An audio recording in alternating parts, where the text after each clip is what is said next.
Hi, and welcome to episode 120 of the Untethered podcast. Today we have Emma joining us. Emma is originally from Scotland, and she struggled with undiagnosed sleep apnea for more than a decade.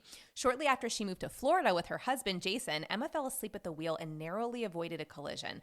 That was the wake-up call she needed to get a diagnosis with sleep apnea and begin treatment with Cpap. Emma is the host of Sleep Apnea Stories podcast. The podcast provides a platform for people from all backgrounds to share their journeys with sleep apnea. Together with her guests, Emma is shattering pervasive stereotypes about who has this chronic sleep condition. Quick disclaimer, all information, content, and material of this podcast are the opinions of the speakers and is for the informational purpose only and not intended to serve as a substitute for the consultation, diagnosis, and/or medical treatment of a qualified healthcare provider. Welcome to the Untethered podcast. I am your host, Hallie. I'm a certified orofacial myologist, feeding specialist, and mentor. This podcast is all about getting your questions answered and collaborating with colleagues to bring you the most up-to-date information in the orofacial myofunctional therapy, tethered oral tissue, and airway space. I challenge you to keep an open mind and join my mission to get this information out to the masses. Let's get started. Emma, I'm super excited to welcome you to the podcast today and talk about all things sleep apnea. Well, I'm super excited because it's my favorite subject. Thanks so much for having me. Absolutely. So will you start with telling us a bit about your journey? I know that you lived with undiagnosed sleep apnea for quite some time. So I like to kind of start with when I was a baby and how things kind of went wrong with my airway. So the one thing I had going for me was I was breastfed for about 6 months. And so that part of it is great. And then nothing else really went well for my airway. So after that, I became a serious habitual thumb sucker. And I really didn't give up thumb sucking. So somebody asked me, I think it was the dentist that did my frenectomy, asked me how long I sucked my thumb. And I really couldn't tell him, but I think until I was about 10 years old. So that's not great for tongue positioning. And I had a really serious tongue tie that nobody noticed. So as a result of that, I had a very low and forward tongue position. And my palate, developed like really high and arched. So I see you nodding, so you know where all this is going. And I had, as a child, I had huge tonsils, but I grew up in Scotland, and the rules there are, I think that they wanted me to have strep throat or tonsillitis like 4 times in a year or something. And I always had it 3 times or, like slightly less. So they were like, even though your tonsils are huge, let's just leave them in. It might get better kind of thing. So I think that partly because of that, I became a habitual mouth breather and I never really could breathe through my nose. So I just never did. Well, then sort of scooting forward to my first year at university when I was 18, I really pretty much just had tonsillitis for a whole year, and my tonsils never really went back down. So we decided to do the tonsillectomy at that point. And at this point, I slept horribly, but didn't really, I think when you have not slept well pretty much your whole life, you just don't recognize that this isn't how everybody else feels. So I had my tonsils out, and I think that it did help some with my breathing, but by that point I was so used to breathing through my mouth that nobody told me, like it would be really helpful, you should re-educate yourself to breathe through your nose. So I carried on mouth breathing and I carried on sleeping badly. But the actual impact of that didn't really hit me until my early 20s. So after university, I went traveling for a year, and I was working for a huge law firm. I just studied law at university. And so when I got to Sydney in Australia, I found a job working as a paralegal for a huge law firm, and it paid really well. So, which was good because I was not organized and I didn't actually have a ticket home. Don't tell my mom. I love it. So I started working, a lot of my friends were working in bars or in retail jobs. And I had this job where I had to get on the bus every morning at 7 a.m. to be downtown in the big office and everything. And so that was the first time in my life that I really thought there's something not right about how I feel and my sleep. So one particular morning, I'll never forget, I was in the shower at like, just after 6, and I was weeping. I was just crying in the shower. And I've been doing that every morning for months, right? Which is not normal. But at the time, you kind of just think, well, it's not great, but I'm just so exhausted. Every time I would sleep, I would wake up feeling like I'd had no rest. Like I'd sleep for 8 hours, but felt exhausted. So one of my flatmates kind of came into the bathroom when I was in the shower, and she just kind of opened the curtain and was like, "Are you crying?"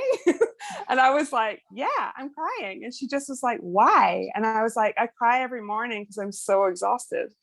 And she kind of looked at me like, that's not normal. Yeah. But it's one of those scenarios where a lot of people have asked me since, well, why didn't you go to the doctor earlier?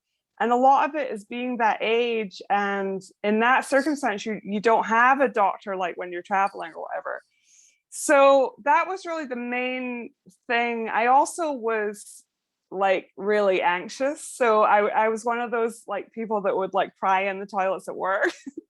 And again, I just kind of thought, such a stressful job. Like I've been going out too much, or, these kind of things. So when I got back from Scotland, after traveling for a year, I did go to a doctor and I said, and I think I was probably in tears when I went to see the doctor. So I think that this is one of the things that probably got in the way of me actually getting a diagnosis for so long. So what the doctor saw was someone really overwhelmed and struggling with anxiety and a bit of depression. And those things stand alone as diagnoses, right? So they would just say, oh, I really think you should go and speak to a therapist, maybe have some antidepressants, that kind of thing. And the tiredness, they really just, and I didn't know the word sleepiness or daytime sleepiness or excessive daytime sleepiness at that point. All I was saying was, I'm exhausted. So they do like the normal tests, like iron and all this stuff, and they all came back normal. And he just said, take it easy, go and see a therapist, like good luck. See, So I never really go talk to someone. Right. And I had a lot of those discussions with doctors over the years. And it's worth saying that I have at that point, I was just like, well, if the doctor says that, then that's, even though I felt terrible, I just was like, well, this just must be how it is, kind of thing. So then there's no way to tell my story without saying that I met my husband in Scotland. He's from Florida. And we got married in Scotland. And then we moved in 2007 to Florida, which is where he grew up. So shortly after I got here, I got pregnant with my first daughter, Katie. And then scoot forward till she was 6 months. So of course, after you have a baby and you go to the doctor in tears and you say, I'm so overwhelmed and exhausted, they say, you just had a baby, you have a newborn, you're up all night, you're feeding the baby and doing all this stuff. Well, the most recent time I went was, I think she was almost 6 months old. And she was always a great feeder, a great sleeper. And she was sleeping full stretches at night, but I still felt terrible. So mainly I was just like struggling to stay awake, while I was driving. I was struggling to stay awake just during the day to get all the things done I had to do. And so it all really came to a head when I fell asleep at the wheel. Oh my gosh. Katie was 6 months old and sleeping in the back seat. And I was coming back from my mother-in-law's house, which is probably about a 30-minute drive. And it's across this huge bridge, like 5 lanes of traffic. And I got that thing that I know a lot of people can relate to, where I find myself falling asleep. So I was blowing cold air in my face. And I just kept looking at the truck in front of me thinking that truck's really quite far in front of me. So it's okay kind of thing. And I was looking at the number plate and thinking I just have to stay awake. And then cut to like, I fell asleep, or what they call like having a micro sleep. And when I woke up, the truck was right in front of me and I was about to hit it. So I slammed on the brakes and by some miracle didn't actually hit the truck, but it was like, you know, really scary, slow motion kind of stuff. So I was really shaken by that. And that made me think like, this is not normal. Yeah. So that was what really spurred me on to go to my doctor and just pretty much demand a sleep study and say, you know, I don't know I didn't even really know anything. I never heard the term sleep apnea and I didn't know anything about sleep disorders. But I thought, like, if I'm falling asleep during the day, there's something not right with my sleep, you know? Yeah. So I had the sleep. So I had a sort of traditional polysomnograph where they put the electrodes on your head. But they actually the sleep tech came to my house to set it up, which kind of worked in with breastfeeding my baby and all that stuff. So I went to the doctor and the doctor said afterwards that I had moderate obstructive sleep apnea, and I was, they do a thing. Are you familiar with AHI and how many times you stop breathing an hour? Okay. Yeah. So at that point, my AHI was 25, and so he just said, so you need to use the Cpap machine, which I also had never heard of.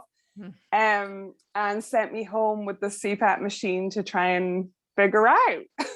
And that was in 2008. So, I mean, 13, almost 14 years ago.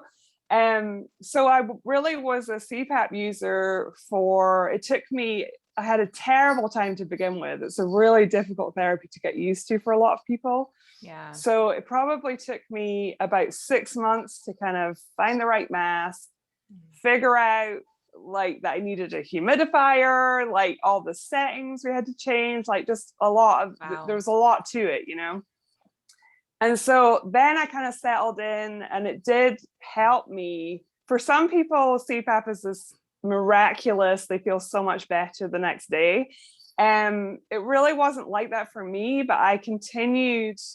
I definitely wasn't falling asleep at the wheel anymore, but I just kind of continued because I thought, well, it lowers my risk of stroke and heart attack. And this is, you know, this is what I need to do essentially. So I did all that. And then last summer, it always kind of niggled on me that there must be other people like me in the same situation where we don't really fit the stereotype of who has sleep apnea. You just don't see like many, you know, what everybody thinks of is older men who are overweight and that kind of thing. And so I think that there are a lot of people like me who just go undiagnosed for a long time. Yeah. And so, yeah. Yeah, well, and I'm kind of monologuing. I think that's amazing. And I know this story is going to help some of our listeners too, because I know people struggle across the lifespan with sleep. And we often, if we don't know what to ask sometimes or what to say when we go to the doctor, like you said, they brush it off like this is, oh, you just have anxiety. Oh, this is postpartum anxiety, or you know, you have postpartum depression, which are both two very important diagnoses to seek help for if you do have those issues.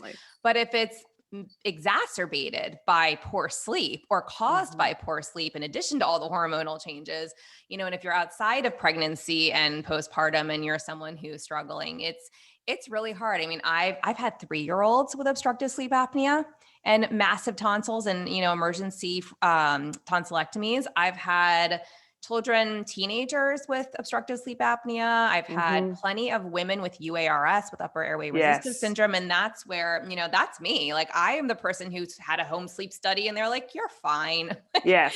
You didn't read it right. Oftentimes they're looking for, you know, a yes or no on sleep apnea. Right. And so upper airway resistance syndrome, they need to, you know, you really need to go to a sleep specialist who can dig into your numbers and your oxygen desaturation and just make sure you get a proper diagnosis. Yeah. And I'm very fortunate. I don't know if you've heard of Ken Hooks. So he's been on the podcast and he's taught in my membership, and he's just a wealth of information. And he does home sleep studies, or you can order one. Yeah, I regardless of where literally, you my are. myofunctional therapist last week was like, Ken Hicks, he's so Yes. great. Like Well, he teaches, he knows what markers to look at. So he teaches even us myofunctional therapists what the important markers to look at, so that when we have a patient come back to us after they've had a sleep study, we can see, well, did the person who read your study, did they look at the right things? You know, we don't necessarily need to be the one interpreting it, but we can flag, were they looking at the right markers or not, so that we know if this is an accurate diagnosis or lack of.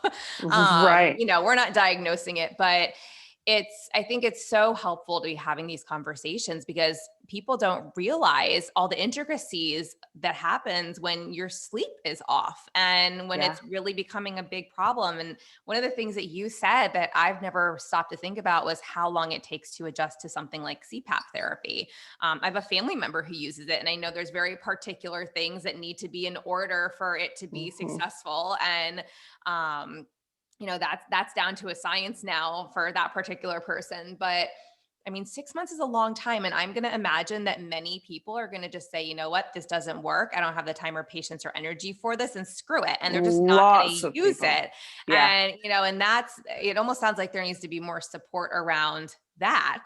If that is the route that somebody chooses to go. And I think everybody's different, right? So that's one of the reasons I put together an online course called Mastering Your Cpap, because there was so much stuff after 13 years that I was like, why did nobody tell me any of these things when they first gave me the Cpap machine? They're not difficult things, but it's like, if you don't have the right mask, if you don't know how to check that it's fitting properly, just like even, you know, I literally got handed a plastic bag with a Cpap machine with a mask that was like the wrong size and the instruction manual, right? So, which is not, and bearing in mind at that point, I had a 6-month-old baby.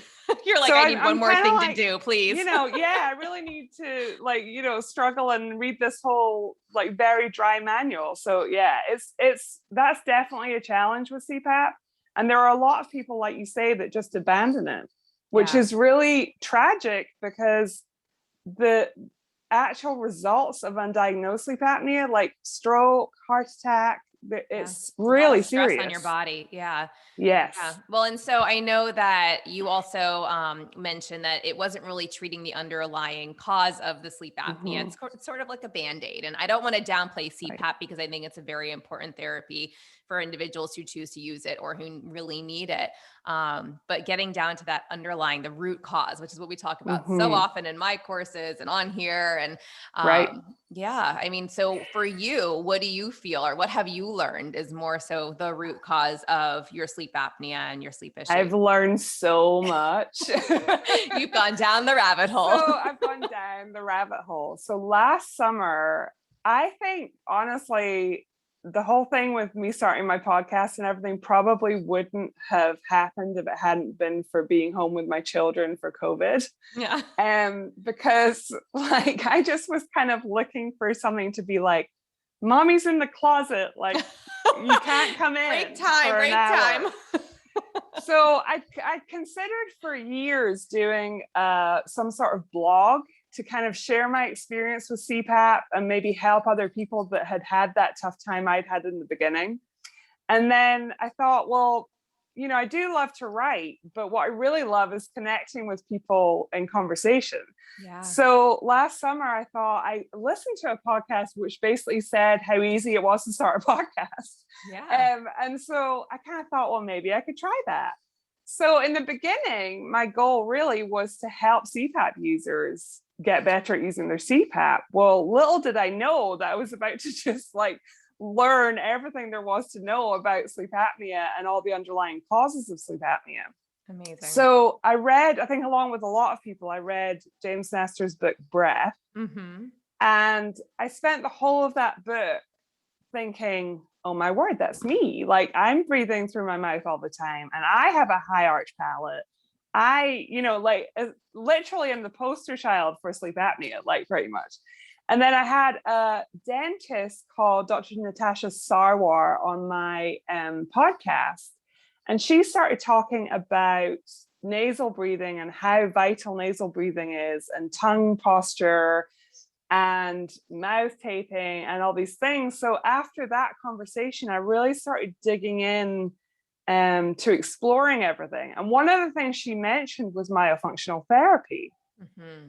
And so at the time I was writing, so I still write for a sort of blog online to kind of help people with sleep apnea. Like it's just kind of patient viewpoints on sleep apnea kind of thing. Mm-hmm. So part of me, if I'm totally honest, part of me thought I'm going to go and see a myofunctional therapist and then write an article about it. I wasn't really at that point bought into, I'm going to like develop a relationship with this myofunctional therapist and see her every week for months.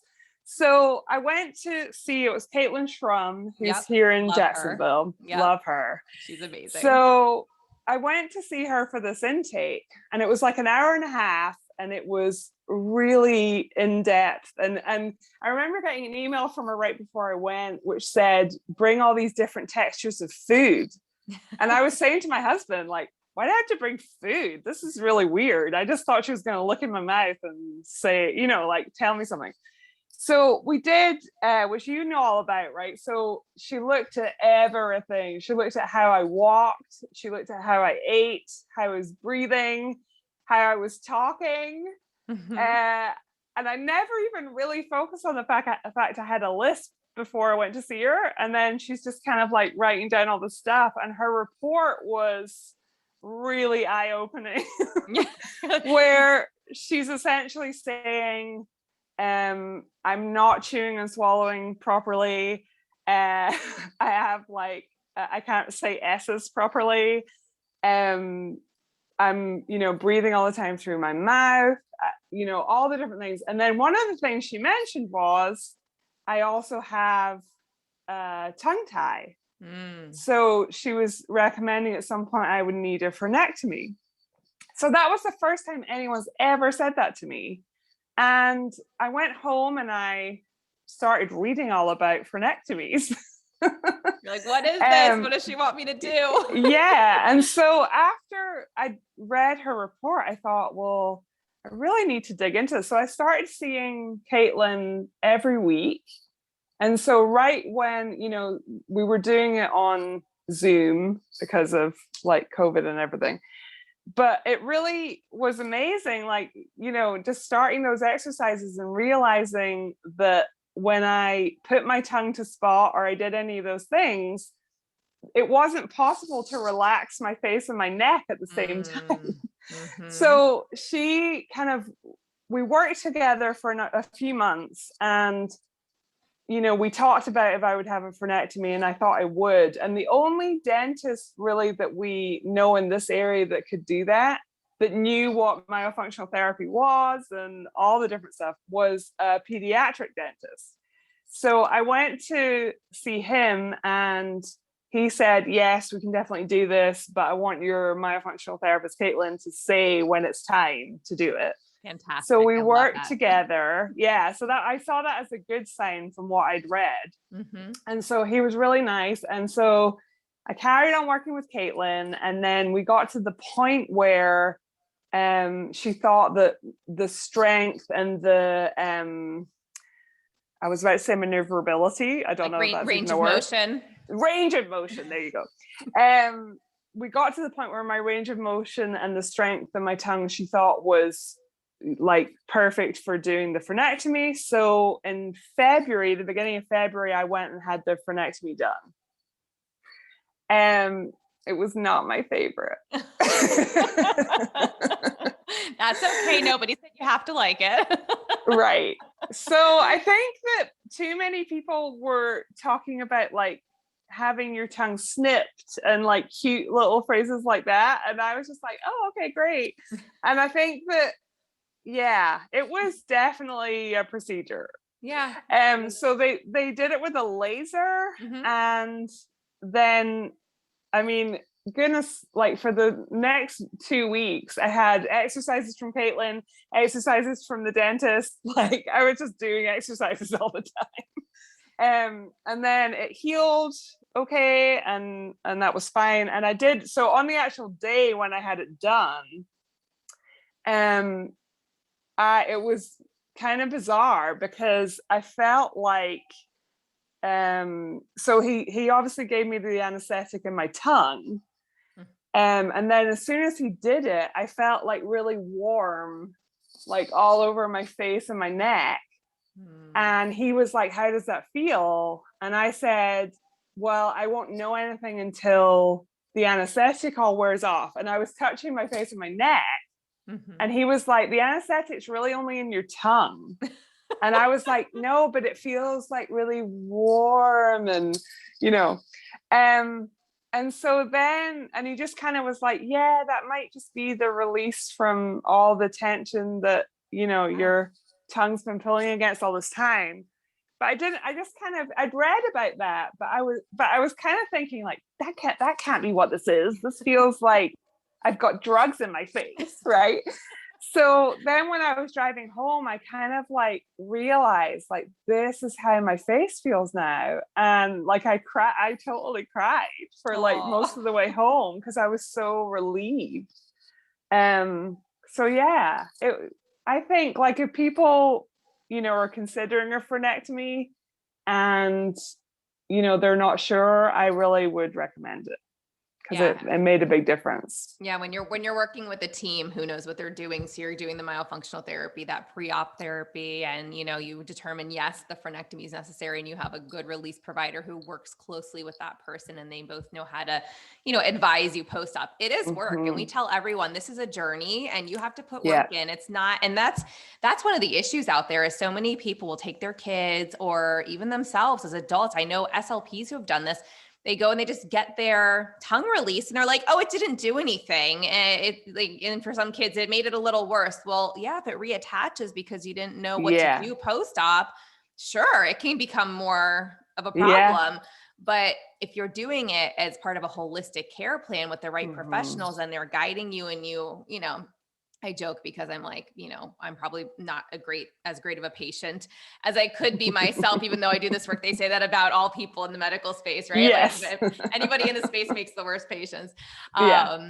It's so fascinating to me because people jump to conclusions and they say, "Oh, this didn't work." And I'm like, "Well, what did you do pre-op?" "Well, we didn't do anything pre-op." "Well, what did you do post-op?" "Oh, well, they just told us to do a couple exercises afterwards to make sure it didn't reattach." Well, if you don't habilitate the tongue, it's not even rehab. It never had the ability in your life. And so as myself, as a 30-something-year-old, when I had my tongue released, my tongue had never had the ability to move around the mouth like it does now. And, I was fatiguing. I had facial and neck tension and I had a similar experience. And for me, it almost felt like I had like a little bit of a release in the back of my neck. And I've had patients say they literally felt like 1,000 pounds just lifted off their shoulders. And people have such interesting responses and reactions. But I think the best ones come when you're truly prepared. And honestly, I think some of because I also started at the same time working with a Vateco breathing coach, Joe Brierley, who's in the UK. And she's not messing. Like, she doesn't want to work with people who don't want to do the work, right? So she has she gives you recordings, but you're doing those exercises every day, like 3 times a day, and then the myofunctional therapy, and you almost don't have time for anything else in your life, right?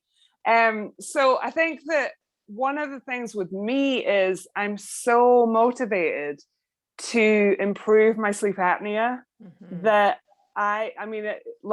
for me, I'm going to do whatever people tell me to do.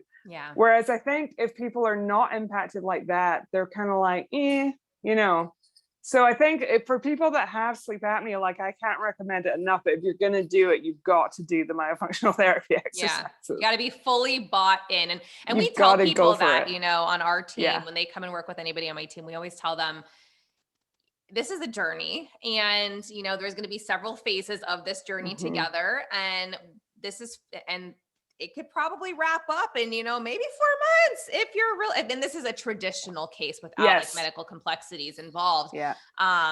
If you actually do the exercises as assigned on a daily basis, 3 times a day, and you're really compliant, you will make it through that fast. And I've had kids go like in 12 weeks, 16 weeks done. Yeah. Which is fantastic. And then we had patients who go 6 months to a year just because of commitment issues. And, and we really do try to stay on top of that. And we know life happens. And so we try to be kind, but I think that's a really great message that, regardless if it's for you or your child, you have to be fully bought in. It's not like you can hand someone over to a therapist once a week and hope that they're going to take care of everything you need for that week and you're good until you come back next week. It's just not how this works. But one of the things as well, that's so true. But one of the other things is I think people that are listening who have children with these kind of issues, so worth doing the work when kids are really young, because then you will avoid this whole adult life I've had like struggling with sleep apnea.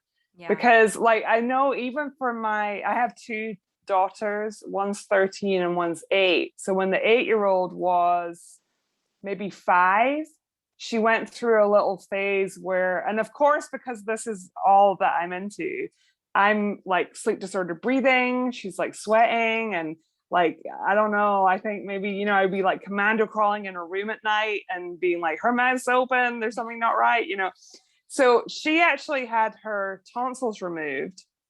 And with her, touch wood, it seems like that pretty much resolved the problem for her. But of course, I'm like eagle-eyed all the time, checking that everything seems to be going, right. But for people with young kids, it's so worth it to address it early and just really go for it and make the effort to do the myofunctional therapy and whatever palate expansion or whatever people are recommending just to get it done. Absolutely. I mean, as an adult who had orthodontic relapse and sleep issues and ADHD diagnosis at 19, and, it all kind of snowballed after that. I've now gone through 3 years of appliance therapy and basically was in myo every day because I was treating. So, there's that piece, but it's phenomenal. I saw my dentist a couple of days ago and she said, it's really incredible to see how the Invisalign, because I had a DNA vivos appliance for 2 years. And she said, it's really incredible to see how the Invisalign has actually really held your jaw in position while straightening those teeth back out, because I had some turning of teeth prior to the DNA. But then I also had spaces opened as my jaw expanded. And so we were just trying to kind of bring everything back to that straight teeth smile, because I'm slightly vain and I really wanted straight teeth again. I could have stopped after the DNA, but I was like, no, we are going back to the straight teeth that I once had before you guys took those lingual bars off that were in my mouth for way too long. Here's what's really funny about that. So I just started with I'm a newbie at the palate expansion journey. So I actually am taking a little break from myofunctional therapy, which might be controversial. I'm going to carry on doing some stuff in the meantime, but I'm finding wearing the DNA appliance for 16 hours a day, like every moment that I don't have it in my mouth, I feel like I'm talking or eating. Yeah. And I just was like, it might be too much in the beginning just while I get used to it. So, and I also have that thing where I want to be an overachiever. So I'm kind of like, I didn't manage to do lots of practicing, So anyway, we do that sometimes. We do recommend that sometimes, especially with appliances that fill the palate. We will often take a bit of a break, and sometimes it's 6 months. Sometimes it just depends on how quickly, if the age of the person, how quickly they expand. I want to get enough space from that appliance before we continue to work to make sure the tongue is what really Caitlin's talking about. Up top. So so I'm only a month into the DNA appliance.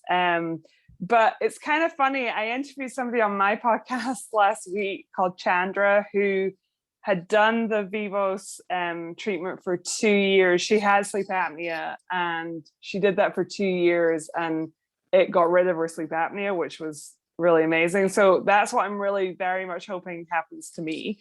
But the thing that's really funny is I think we're kind of the same. Like she just got to the point where she didn't have sleep apnea anymore and she was sleeping well. And her dentist was like, do you want to, do some Invisalign or something to straighten out your teeth? And she's like, no, why would I do that? And I'm exactly the same. Like, whereas I think you and Caitlin, like, because I think Caitlin's thinking about doing this too. And she was just kind of like, well, then I'll have to do braces to make sure my teeth are perfectly straight. And I was like, or you could just kind of have some gaps and that'd be okay. I mean, it would have been okay, but I was like, the amount that I stare at myself teaching and have to like look at my mouth in the industry that I'm in, I was like, we're going for it. We're going back to those straight teeth I used to have. That's true. I suppose people are looking at your mouth a lot. Yeah. But you know what? I think that it's a really great conversation because you don't have to do the Invisalign after. Like that was my choice. And the DNA itself did everything it needed to. And the Invisalign was not necessary. Like it was completely cosmetic for me. So, I think that that's a really great conversation to have because I don't want people to think like, oh my gosh. And I also had like I don't know. I'm like in a year of Invisalign, but I'm coming down to my last week. So, wow. Woo, yeah. Are you having a party? They have little like notches on the teeth. So we're going to have the notches taken off and wearing trays. Also my teeth yellowed a bit. So I'm like, can we whiten my teeth and get these little things off and just get me back to where I was? My husband always jokes. He's like, I married you because you were a good horse. Like you had good teeth. I was like, they'll be back soon. Sorry for the 3-year hiatus. I know it's one of those things where it's like my teeth have always looked fine, but they're just like, if you actually look, like they're so narrow, like back the bit that you can't see. So yeah. Well, I'm excited for you because the Vivos, the DNA appliance is phenomenal. It really does work. And I know there's so much controversy out there depending on who you talk to, like, oh, these things don't work. Oh, they just tip teeth. I can tell you from my scans and from my images, they do not just tip teeth. And my tongue can make contact with my palate inside of my teeth now versus spilling through my teeth like it did before. My teeth are not tipped. My front teeth became a teeny bit tipped, but towards like probably about like 70% of the way through, my dentist actually pulled the springs away from the front teeth so it wouldn't push them out and they wouldn't become tipped out because I had enough forward growth at that point. So we were still trying to do more, lateral expansion, but the forward growth on top was really great. And so the DNA appliance is really nice because you can control for some of that. Right. You can, change things as you need to as you go. So it was a great experience. I mean, I didn't love it because it's really cumbersome and it really fills your mouth. And especially, I even remember those first couple of nights where I was like laying in bed and I'm like, and my husband's like, are you okay? And I was like, just a lot of saliva being produced over here. I'm not used to this. My husband's having a riot with it. So my husband is like just kind of hilarious and just brings levity to every situation. And so with my Cpap, he would just have me do like Star Wars, like Darth Vader stuff to begin with. And mainly for his amusement, but it made me laugh too. And then when I started with this, he always goes on about, I don't know if you've ever seen this, but Jimmy Fallon has this thing where like they're teenage girls and he has like braces and like, so he tries to make me do impressions of that. And I'm just like, oh my gosh, this is ridiculous. But yeah, I'm not really used to it, but it's fine. I'm very dedicated. Yeah, you're only a month in. At a certain point, you're just gonna pop it in, and you'll be like, no big thing. And again, I was not the most compliant because I talk so much, and I could not speak with that in my mouth. So I probably only wore it like 10 hours a day on average, even though they told me, even though they told me like 14 to 16 I'm doing like a day. 16. They told me 14 to 16, and I was like, I'll give you 10. And so, I mean, I probably could have been done in less than 2 years. I think it took longer because I was only wearing it for 10 hours a day. And I was like, that's fine. I mean, I have to do And also it's not really a rushing it thing. It's more of a, like, it's kind of in some ways nice to go slowly and just kind of see how you're getting on. Yeah. The other Yeah. thing I'll say too, and I don't know if you're working with like, if you're getting in body work or anything, but I ended up working with a physical therapist trained through the Postural Restoration Institute. He was doing manual Oh. counter strain technique where he would go above my Mm-hmm. head and like, oh, down here. And you go to a pressure point, and you push it. And I'd be like, ow, how'd you know that was there? And he'd release it. He would release sinuses on my face. And towards the end, he was working my mouth too. But about 50% of the way through my expansion, it was really hard to crank it and I like put it back in. I'm like, no, this is not happening. Like, Yeah. this doesn't feel good. And I would see him, and the days when I saw him, I could crank the appliance again. And so I started seeing him like every couple weeks to make sure I could continue to crank the appliance in that second year. So that's interesting. So I've been going for craniosacral therapy. Yeah, and it's similar. I do think and she kind of does some in the mouth, kind of releasing TMJ and all that stuff. Mm-hmm. So I don't know. Yeah, it's interesting. We'll see. I think maybe physical therapy is a good idea. Well, and I just am like, how much time do I have to actually go? Yeah, I mean, I would either, the craniosacral might be enough. So what he was doing was more of it's similar to craniosacral. It's modern counter strain technique is what he called it. And he was trained specifically through the Postural Restoration Institute. So they look a lot at how the entire body is functioning holistically, your airway, how things are draining. And I mean, he would go here and like tap, tap, tap. And then I would feel something just like drain, like my sinus would just drain. And I was like, oh, that's so good. Like, do that again. Yeah. It was phenomenal. And so, but craniosacral might be enough. So, I would just check in with Caitlin or with your craniosacral therapist. If you get to a point where you're like, this is becoming hard to crank the device, like it's really painful to put it in beyond like the normal discomfort. Yeah. Because it was like, no, like I can't crank it. I feel like I have to go back. And I was like cranking it like a quarter of a crank at that point. It wasn't even a full crank or a half crank. So, yeah. Just a heads up.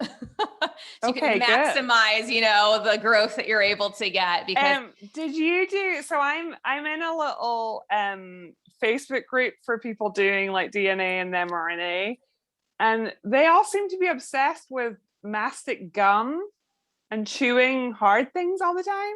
I've never heard something you did? I've never heard of that gum.